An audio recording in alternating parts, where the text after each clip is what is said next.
My day starts at 5:20 every day. When living independently, your day can start at 5:20 too. Every day I wake up at 5:20. I go to work before college, and after a long day at college, I go to Sea Cadets and volunteer as a member of staff, helping young children get valuable life skills. I even eat my dinner at Cadets because I don't have enough time to go home. Just before 11, I finally get home. I organise everything for the next day and then go to bed. When would I have time to fit in my dream of going to university, studying medical science? I've been living independently for over 7 months now. I get very little support. Care leavers are just expected to live off benefits. I had to find a job in order to pay my bills, as I wasn't even entitled to income support. Emotional support is very important, especially at life-changing points at a foster child's life. My brother struggled at the age of 15, at the time of his GCSEs and starting college. He had always had anxiety, but during this stressful time it had gotten worse. Advice was asked for from the foster parents to the social workers, but no advice was ever given. No one's there to give consistent guidance and to help us out when we need it. Conversations about higher education should start sooner rather than later. We have so much going on in our busy lives, such as trying to live independently, going to college, trying to pay bills, as well as think about higher education.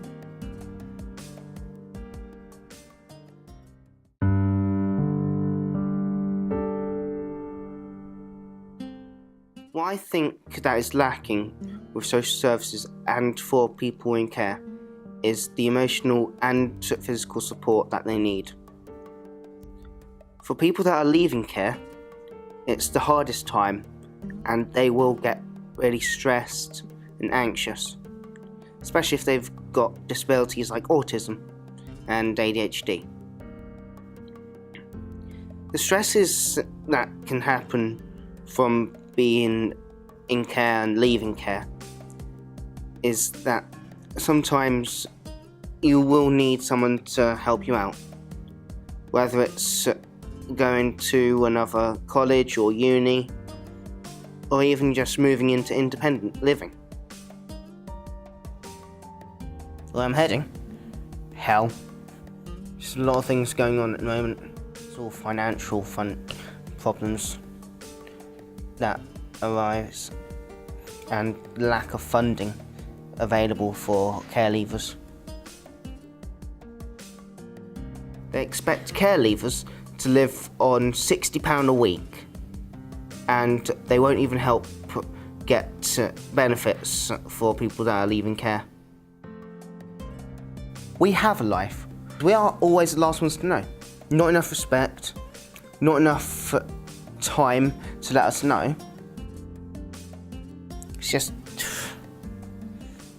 hard.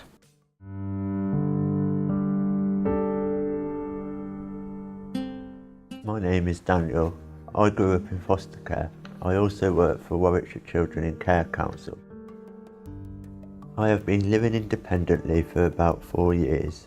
I've lived in my own flat for the last 2 years. It is nice to have the freedom, but it also comes with a lot of work and you need a lot of skills like cooking, cleaning and budgeting skills. My foster carer taught me some life skills, but other life skills I've had to learn on my own. I've worked for Warwickshire Children in Care Council since I was about 15. I've been involved in many different projects and interviewing many different social care staff, and I have enjoyed the work that I have contributed to. It's helpful to involve the young people in interviewing social work staff because the young people feel like they're involved and it's the young people that these people are providing a service to. It would be good to have more social workers from foster care background because they have the real practical life experience of what it's like to be in foster care. The most important thing about involving young people is to listen to them. Also, encourage them when they do well.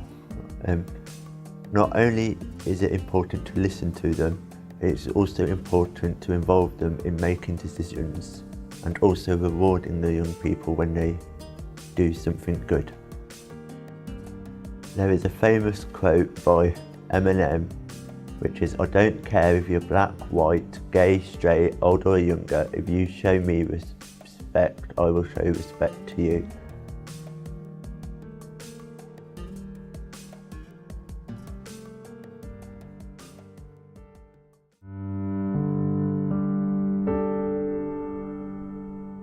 So I'm Danielle, I'm 19 and I'm the chair of the Coventry Warwickshire Care Council and I'm at the University of Wolverhampton studying social care and health studies. I didn't actually get the grades for my course because I applied for the 5 universities, 4 said no straight away, and I had an interview at the University of Wolverhampton and decided not to go because I thought I'd failed a maths test. But then they emailed me and said, "There's another course we'd like you to do because your personal statement was outstanding." Even if you don't get the grades, it can be about your experience. You've got prejudice, people stereotyping you as a bad kid, trouble. The lecturers' opinions as well. Sometimes it can be a bit stereotypical.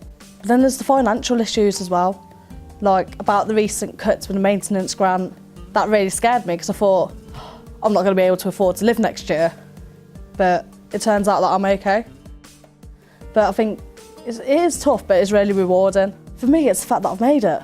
I've made it to university because I've always wanted to go to university. I've had loads of support from family, friends. When I was at college, I was lucky I had a really good tutor who made sure we did our UCAS applications. And then my personal advisor as well, because she's only just come out of university herself. It was really fresh in her mind. I think support from college around applying for your student finance, because I didn't have any of that from college. Luckily I had it from my personal advisor who came to my flat one day and sat down with me to do my application.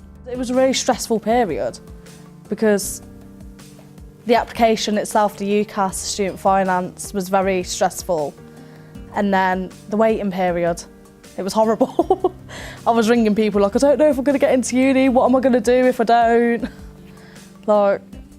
I think it's having a backup plan. There needs to be support there around a backup plan if everything doesn't work. But it should do. Do it. Definitely do it. Don't take notice of what other people say. You can do it. As long as you put your mind to it and you work hard, it's achievable. And you can come out, you can go against the statistics. You can come out with good grades. You have people say, no, you're too young for this, you don't know this. Prove them wrong. If you've got that experience behind you, you can prove them wrong.